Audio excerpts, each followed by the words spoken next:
and Poles, an endless amount of people, were all permanently uprooted from centuries of independence and sovereignty and forced to the deserts of Central Asia due to their supposed criminal affiliations. At least 17.7% of all Muslim Tatars died as a direct result of the expulsions, and at least 23.7% of all Chechens in two of the worst genocides of the 20th century, of which no one has ever heard. Entire ethnic groups were consigned to ruin, falsely and universally accused of the crime of treason before they even had a chance to commit it. Excuse me. Joining these other supposedly criminal populations in exile, Volga German families, men, women, and children, were given official notices of their impending removal and the seizure of their property, and were often given less than 15 minutes to pack whatever few possessions and clothes they could into just one bag before being force-marched to the train convoys for deportation.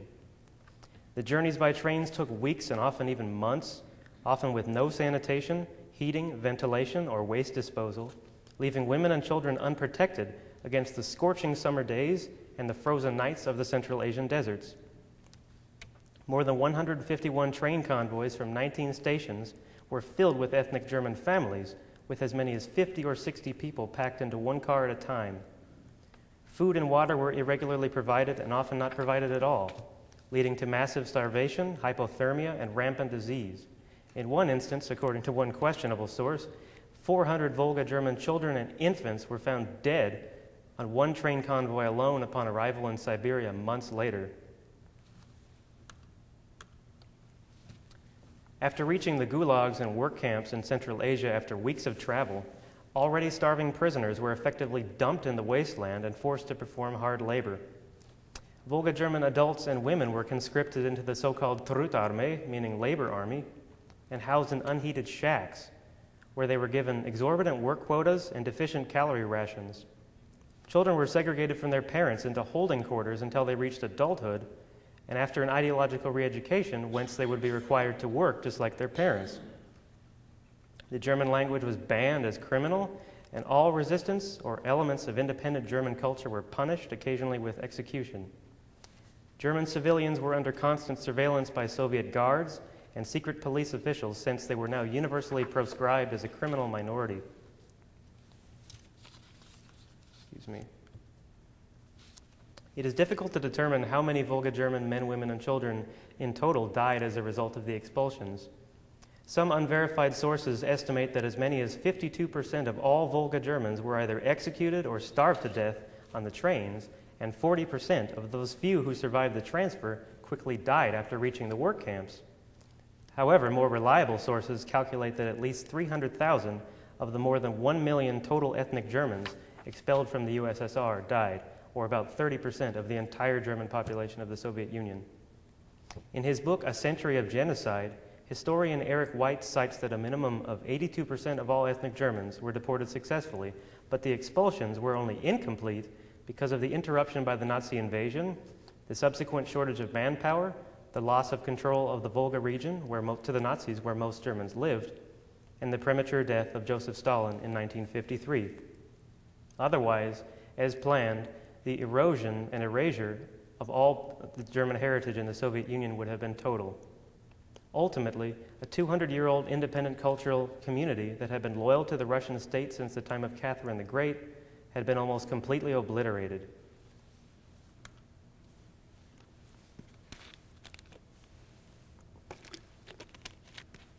After Stalin's death in 1953 and the ascension of Nikita Khrushchev, the Soviet Union liberalized its policies towards ethnic minorities and criminal populations, and the gulags and forced labor camps were closed entirely. Volga Germans were officially allowed to re-enter Soviet and Kazakh society, but regardless of this legal rhetoric, the supposedly dangerous Volga Germans were still subjected to increasing campaigns of forced assimilation, and German was no longer taught in schools. Germans were pressured to abandon their language and forfeit their heritage, learn to speak Kazakh and Russian, and assimilate into mainstream Soviet culture, thereby furthering the death of the old Volga German identity. Ethnic Germans were generally not even allowed to study at the University of Moscow, a basic prerequisite for a good education and career, until 1970. According to one source, less than 1% of Germans in the Kazakh Republic of the USSR had a college education. Germans were also only allowed to live in certain parts of the country due to a public perception of a German genetic criminality. After only a few generations, most Volga Germans had forgotten the language and culture of their ancestors. In response to this consistent ethnic discrimination and strong prevailing xenophobia, most Volga Germans emigrated en masse to West Germany, taking advantage of Germany's immigration law that allows persons of German blood to become citizens quickly and easily. But upon arrival, they often languished and waited in mass refugee camps for years. By the time of the USSR's collapse in 1989, there were 946,855 total ethnic Germans in independent Kazakhstan. But by 1999 alone, there were only 353,441. That's a loss of more than half to mass emigration in only 9 years. Most went to Germany, Austria, and Canada. Upon arrival in Germany, the Volga Germans assimilated finally, thereby declaring the total death of the last vestige of the Volga German culture that Stalin had forced into oblivion. Today, 2% of Kazakhstan is ethnically German, or about 300,000. There are roughly 600,000 Germans still living in Russia today. The few Germans who remain behind in Kazakhstan are caught, unfortunately, between a cultural disillusionment of assimilation versus emigration. Unsure of their national identity and unwelcome both in the very alien Muslim Kazakhstan and the metropolises of a very different Germany, the future of the Volga Germans is a source of concern. Efforts by human rights groups in Kazakhstan and abroad to create an autonomous region for the German minority have been consistently met with strict dismissal by Kazakhstan's president for life, Nursultan Nazarbayev, who is criticized in the West as a dictator with monopoly on all outlets of political influence. In reaction to this disillusionment, 33,000 Volga Germans petitioned to leave Kazakhstan for Germany in 2002 alone, hoping to feel more welcome in the land of their ancestors. But forced by Stalin in the middle of a great cultural uncertainty over where they belong and unable to speak the German language required to get a basic job in Germany, over 2,000 ethnic Germans have actually returned from Germany to the very poor Kazakhstan since. Various minority interest groups in Germany and Kazakhstan are struggling to represent German interests and promote German identity and language. The most prominent thereof is the German Kazakhstani Association of Entrepreneurs, or the Deutsch-Kasachstanische Association der Unternehmer, a bilingual business group promoting a rebirth of a separate German identity in cooperation with the Kazakh government.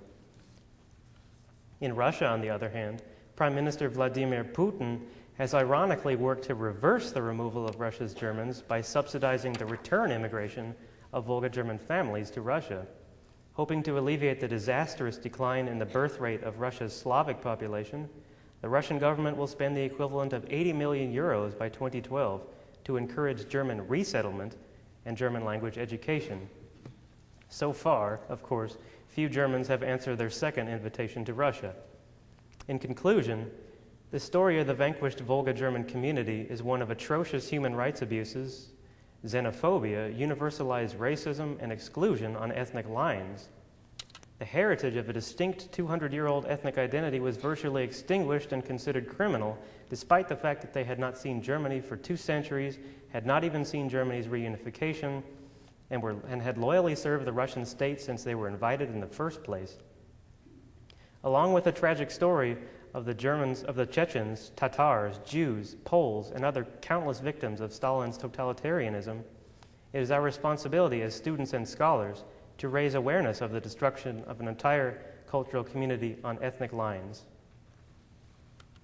Thank you.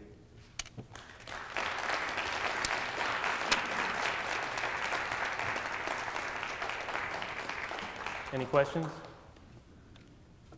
No? Yes?